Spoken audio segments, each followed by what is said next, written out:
Անդրե Մարի Ամպերը եղել է փայլուն ֆրանսիացի ֆիզիկոս և մաթեմատիկոս, ով մեծ ներդրում է ունեցել էլեկտրամագնիսականության զարգացման մեջ։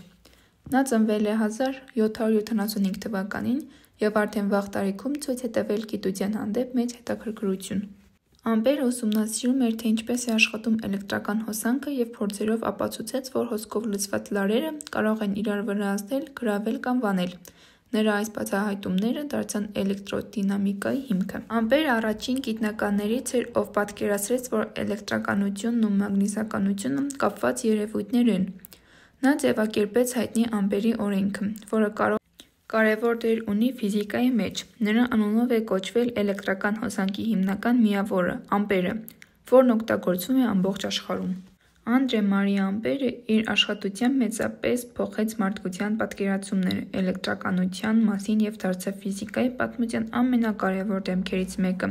Նրա գիտնական ժառանգությունները հիմք հանդիսացավ էլեկտրական սարքերի, շարժիչների և ժամանակակից տեխնիկայի զարգացման համար։